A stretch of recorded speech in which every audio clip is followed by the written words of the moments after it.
Hemos venido estudiando, hermanos, en estas dos últimas charlas acerca de que Dios es uno. Y quiero recordar algo que previamente ya habíamos nosotros estudiado en lecciones de hace varias semanas.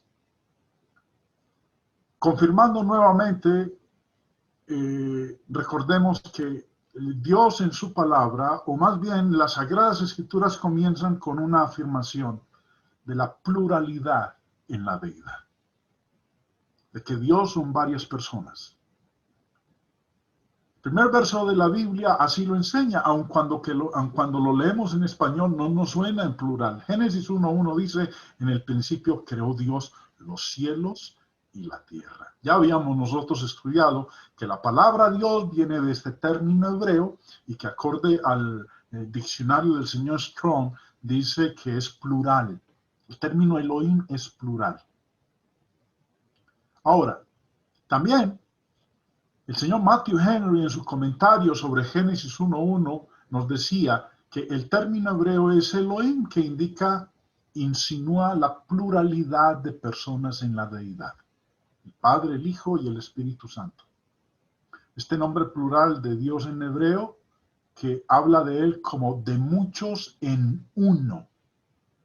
Eso es, muchos en uno. Confirma nuestra fe en la doctrina de la Trinidad, que aunque se insinúa oscuramente en el Antiguo Testamento, está claramente revelada en el Nuevo. Bueno, ya vamos a llegar, ya estamos llegando a esos textos que quiero y que me imagino un buen número de ustedes están esperando que lleguemos a analizarlos. También, señor Adam Clark, en su comentario bíblico, dice de Génesis 1:1, la palabra original Elohim, Dios, es ciertamente la forma plural de El o Eloa, y durante mucho tiempo se ha supuesto por los hombres más sabios y eminentemente piadosos que implica una pluralidad de personas en la naturaleza divina. Sigue diciendo él, tampoco son los cristianos los únicos en la recepción de esta doctrina y en derivarla de las primeras palabras de la revelación divina. Un eminente rabino judío, Simeón ben Joachi, en su comentario sobre la sexta sección del Levítico, tiene estas palabras notables. Vengan y vean el misterio de la palabra Elohim. Hay 3 grados, y cada grado por sí solo. Sin embargo, a pesar de que todos son uno y unidos en uno, no están divididos el uno del otro. Ahora, recordando lo que habíamos leído previamente en el comentario del señor Clark, vuelvo y leo y dice, la palabra original Elohim, Dios, es ciertamente la forma plural de El o Eloa y durante mucho tiempo se ha supuesto por los más sabios y eminentemente piadosos que implica una pluralidad de personas en la naturaleza divina. Lo que vamos a ver a continuación, hermanos, es algo que quiero que recordemos, porque cuando leemos ahí en Génesis 1:1, en el principio creó Dios, vemos que en el resto del contexto, en Génesis capítulo 1 y también los que siguen, la pluralidad de personas está envuelta en el nombre Elohim o Dios en Génesis 1. Y eso es algo que queda corroborado porque a medida que seguimos en la lectura, el sustantivo Dios está expresado por el pronombre en su forma plural. Recordemos esos textos. Génesis 1:26 nos muestra que cuando el verso 1 dice en el principio creó Dios, está hablando de varios. En el verso 26 habla Dios y dice, entonces dijo Dios, dijo Dios, Elohim, plural, hagamos al hombre a nuestra imagen, plural, conforme a nuestra semejanza, plural. Vemos entonces que el mismo primer capítulo de la Biblia nos enseña que la deidad es una pluralidad de personas. También el capítulo 3 nos dice a nosotros, y dijo Jehová, Dios. Recordemos que Dios es de Elohim, como estudiábamos en Génesis 1:1. Y dijo Jehová Dios, he aquí el hombre es como uno de nosotros. No dijo Jehová Dios, he aquí el hombre es como yo, singular. No, habló en plural. Dios es plural, que es lo que nosotros hemos estudiado en lecciones anteriores y que hoy estamos dando un repaso rápido para aquellos que no han estado en esas lecciones previas. Lo último que hemos venido estudiando nosotros es que Dios es uno. Y recordemos que el término uno en hebreo y en griego es traducido de dos términos diferentes. El uno plural y el uno singular. Y cuando habla aquí en Deuteronomio 6:4 de que Jehová, nuestro Dios, Jehová uno es, el uno aquí es el uno plural, el uno de unidad compacta, el uno de unidad compuesta. Y en Juan 10:30, el Señor dijo, yo y el Padre, uno somos. Yo y el Padre, uno somos. Y el término uno aquí quiere decir unión, concordia, porque es el equivalente en griego del término hebreo uno, como lo estudiamos en lecciones anteriores. Dios y Cristo son uno. Jesús lo dijo, yo y el Padre, uno somos. En Juan 17, el Señor le ora al Padre por sus discípulos. Y esto lo hace el día en que instituye la cena. Y orando por sus discípulos le dice al Padre, y ya no estoy en el mundo, mas estos están en el mundo y yo voy a ti. Padre Santo, a los que me has dado, guárdalos en tu nombre, para que sean uno, así como nosotros. Para que todos sean uno, como tú, oh Padre, en mí y yo en ti, que también ellos sean uno en nosotros, para que el mundo crea que tú me enviaste. La gloria que me diste yo les he dado, para que sean uno, así como nosotros somos uno. Yo en ellos y tú en mí, para que sean perfectos en unidad. El uno que tanto menciona el Señor en los versículos previos es un uno refiriéndose a una unidad de varios, no a un uno singular, a un uno limitante, sino a un uno que se compone por varios que conforman una unidad. Dios es uno. Es lo que nos muestra la Escritura, de principio a fin. Pero entender que uno no es uno singular, sino uno plural, compuesto por varios. Jesús lo dijo, Juan lo repitió, Dios y Cristo son uno. ¿Cómo son uno ellos? Son uno en obra, son uno en creación, son uno en palabra, uno en nombre, uno en protección, uno en testimonio, uno en doctrina, uno en voluntad, uno en juicio. En todo ello nos está mostrando, hermanos, cómo es que el Padre y Cristo son uno. Hacen la misma obra, ambos crearon, pronuncian la misma palabra, tienen la misma autoridad, etc. En todo esto que estamos leyendo aquí, hermanos, en eso ellos son uno. Nuevamente, Juan 17:21, Jesús dijo, para que todos sean uno, como tú, oh Padre, en mí y yo en ti. Que también ellos sean uno en nosotros, para que el mundo crea que tú me enviaste. Aquí hay algo interesante que dijo el Señor.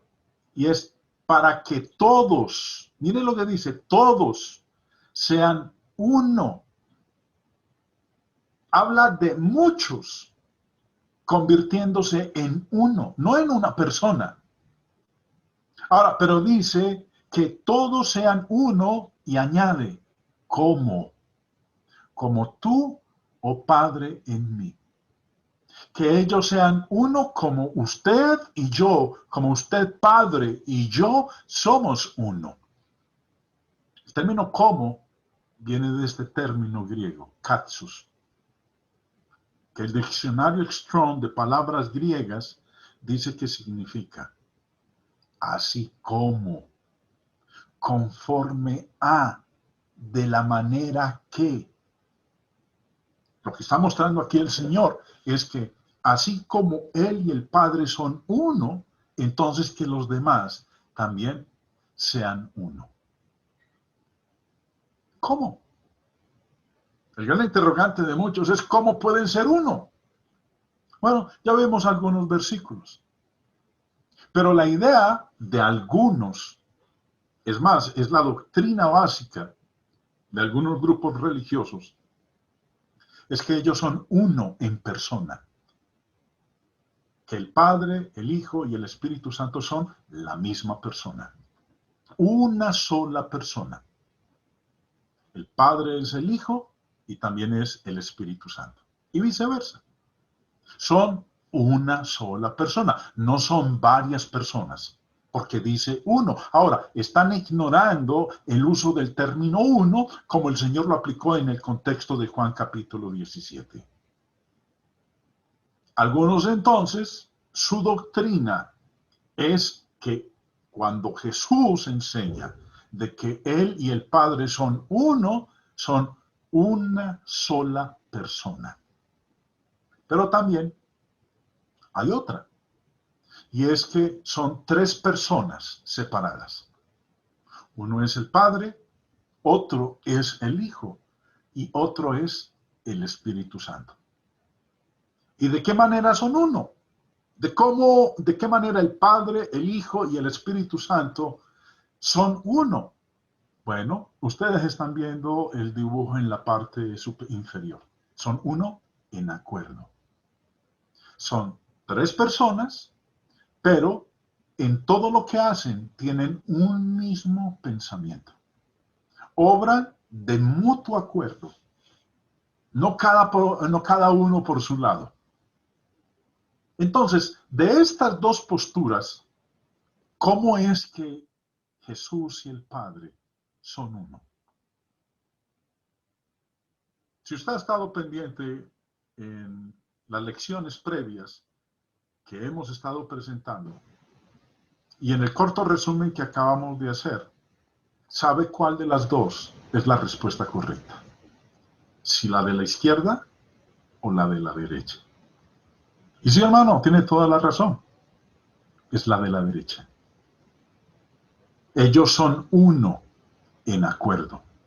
Son tres personas distintas, son tres personas separadas, pero son uno en unidad. Eso es lo que nos presenta a nosotros las Sagradas Escrituras. Ahora, quiero retomar algo que hicimos un paréntesis en la lección previa, hace 2 semanas atrás, 3 semanas atrás, retomando lo que estábamos hablando acerca de la humanidad y la deidad de nuestro Señor Jesucristo. Algo que nos presenta a nosotros la palabra es esa dualidad de nuestro Señor, su parte humana y su parte divina. Eso era Jesús, humano y divino al mismo tiempo. Nosotros leemos en la Escritura que Él es descrito como el Hijo de Dios. Ya habíamos hablado un poco acerca de esto, Hijo de Dios.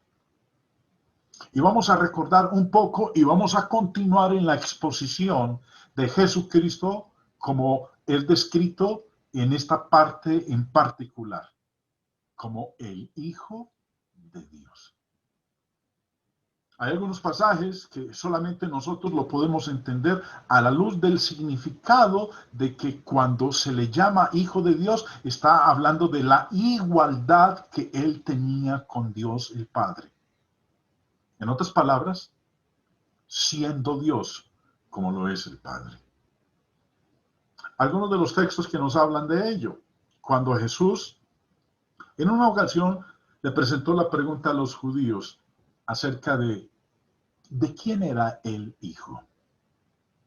Mateo 22, empezando en el verso 41, dice: Estando junto a los fariseos, Jesús le preguntó, diciendo, ¿qué pensáis del Cristo? ¿De quién es hijo? Le dijeron, de David.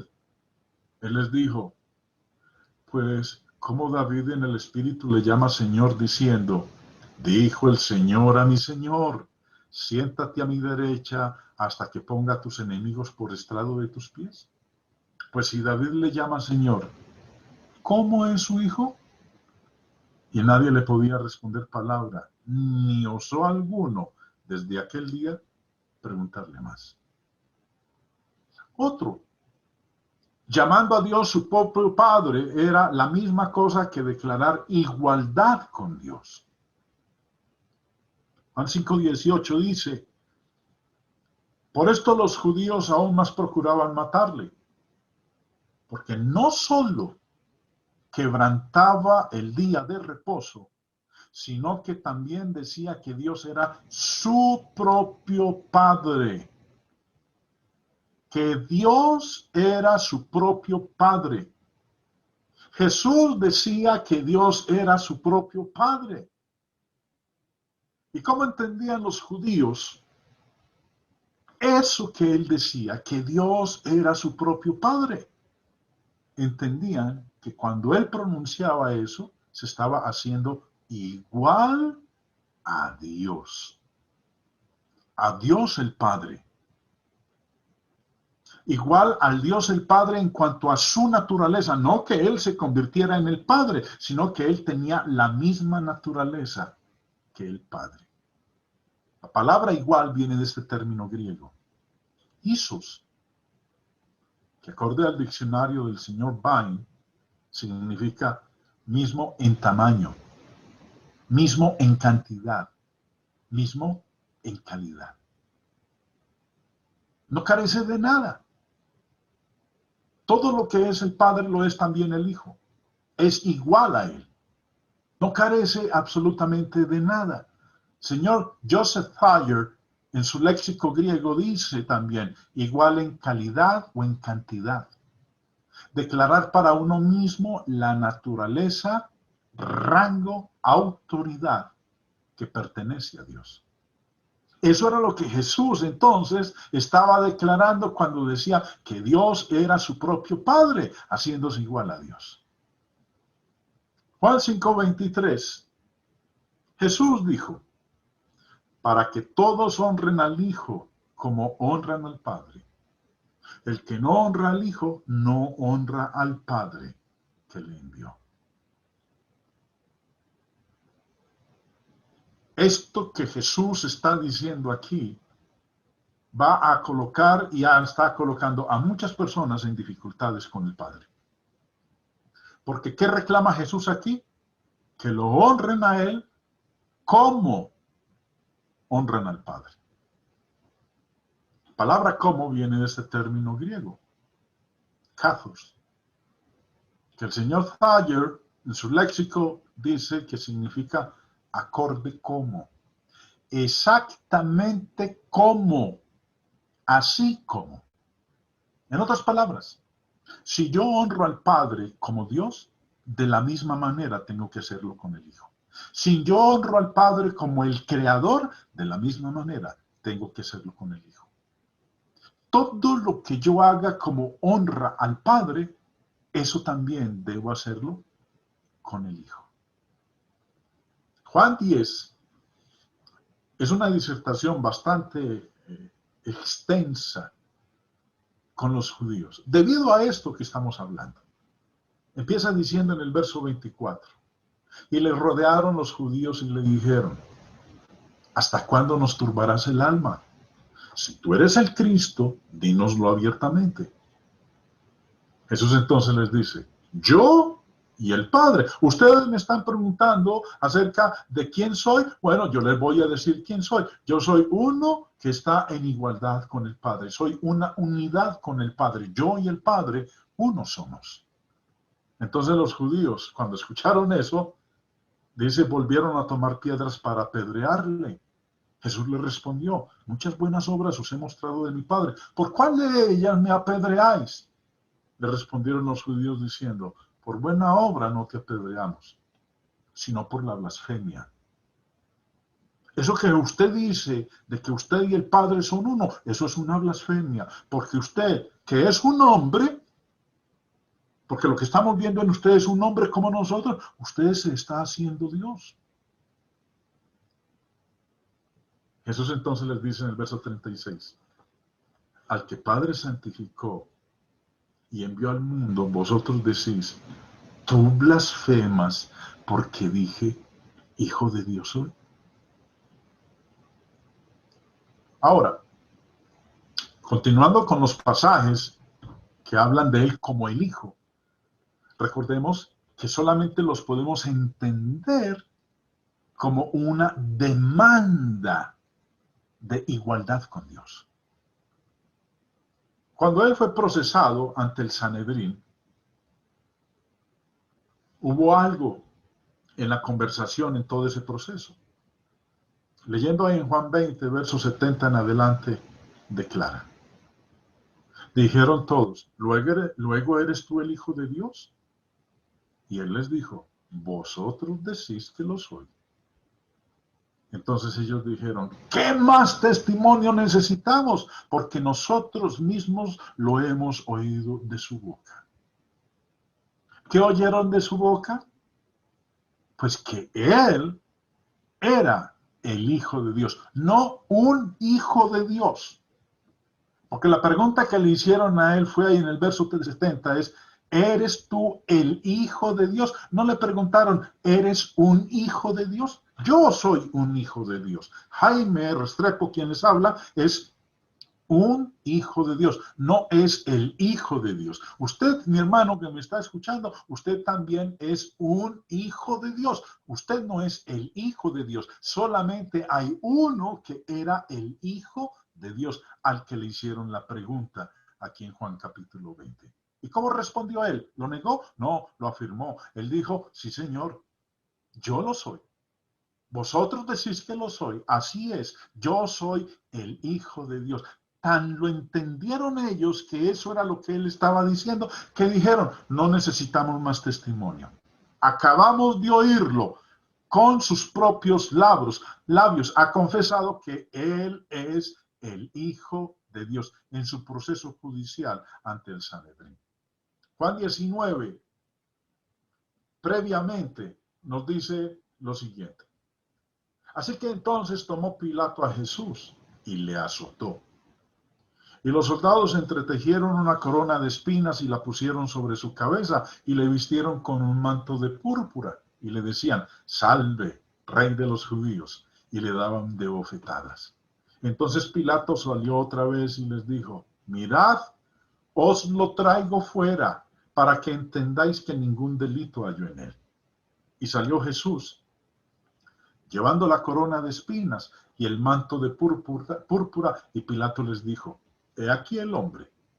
Cuando le vieron los principales sacerdotes y los alguaciles dieron voces diciendo, crucifícale, crucifícale. Pilato les dijo, tomadle vosotros y crucificadle, porque no hallo delito en él. Y mire lo que ocurre en el verso 7. Los judíos le respondieron, nosotros tenemos una ley, y según nuestra ley debe morir, porque se hizo a sí mismo Hijo de Dios. ¿Por qué tenía que morir? Que porque se hizo a sí mismo Hijo de Dios. Yo soy un hijo de Dios. Pero por eso a mí no me van a matar. Pero los judíos entendían muy bien que cuando Jesús dijo que él era el Hijo de Dios, sabían qué estaba diciendo con eso. Estaba diciendo que él tenía la misma naturaleza del Padre Divino. En otras palabras, que él también era Dios. Y acorde a la ley debía morir, porque eso para ellos era una blasfemia. Juan 10:30, recordemos.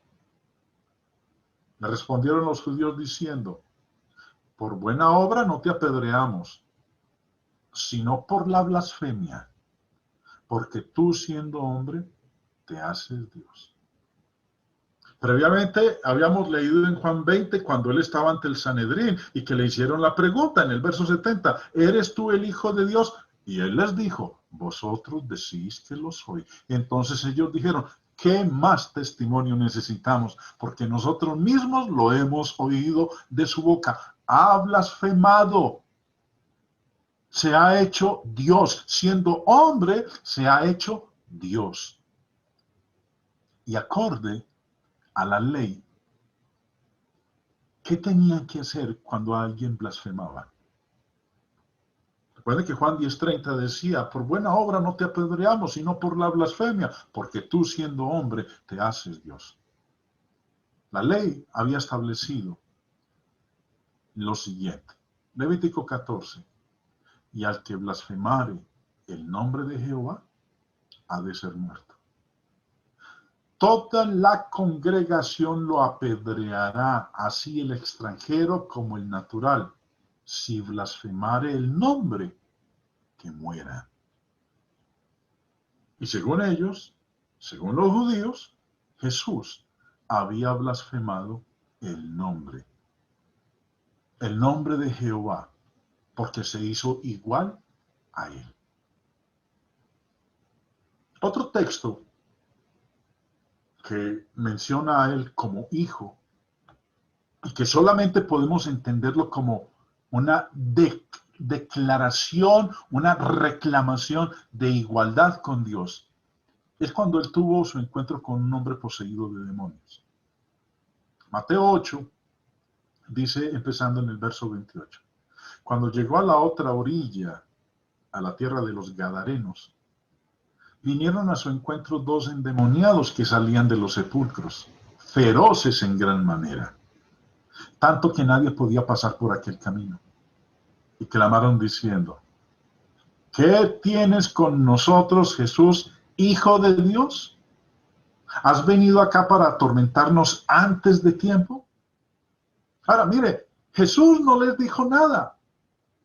Ellos fueron los que dijeron que Él es el Hijo de Dios. Clamaron diciendo, ¿qué tienes con nosotros, Jesús, Hijo de Dios? Estos demonios sabían quién era Él. Le dijeron, Jesús, Hijo de Dios. Jesús ni siquiera ha pronunciado una palabra, pero cuando ellos lo vieron, se acercaron a Él, le dijeron, Jesús, Hijo de Dios. ¿Cómo sabían ellos que Él era el Hijo de Dios? Bueno, eran demonios. Su existencia en el mundo de los espíritus, sabían ellos quién era Jesús, el Hijo de Dios. Cuando Pedro anduvo sobre el agua, Mateo 14 nos habla de ese evento y cómo culminó al final. Además, recordemos, empezando en el verso 24, y ya la barca estaba en medio del mar, azotada por las olas porque el viento era contrario. Mas a la cuarta vigilia de la noche, Jesús vino a ellos andando sobre el mar.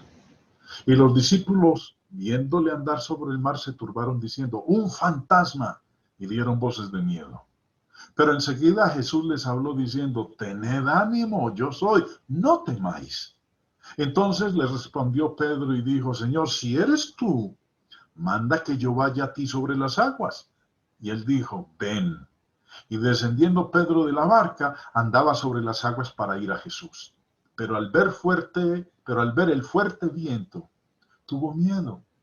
Y comenzando a hundirse, dio voces diciendo, Señor, sálvame.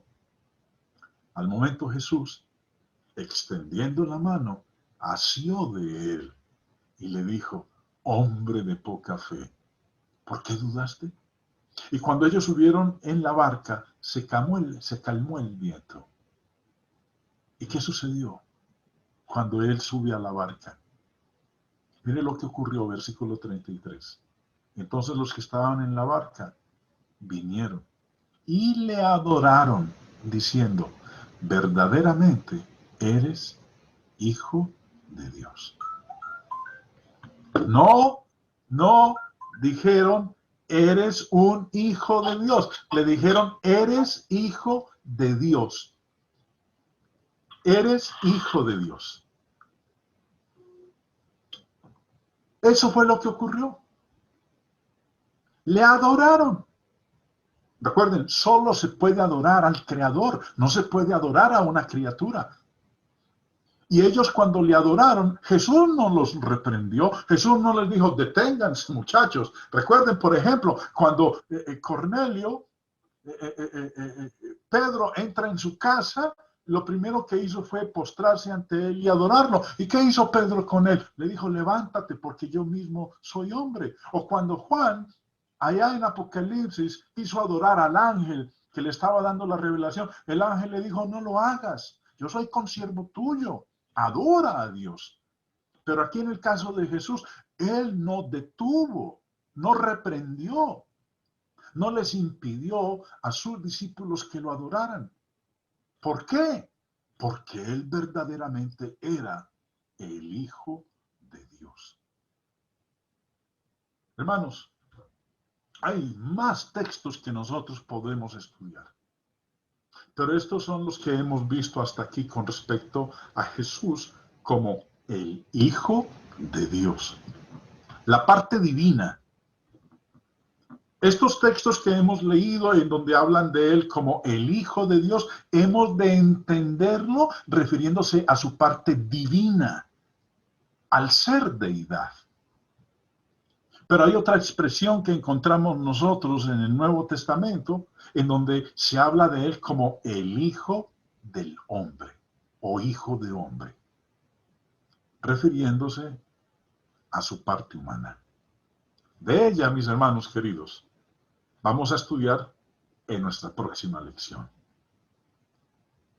Ya hemos, hasta aquí, abordado bastantes pasajes en donde nos muestra a nosotros la unidad que hay entre el Hijo y el Padre.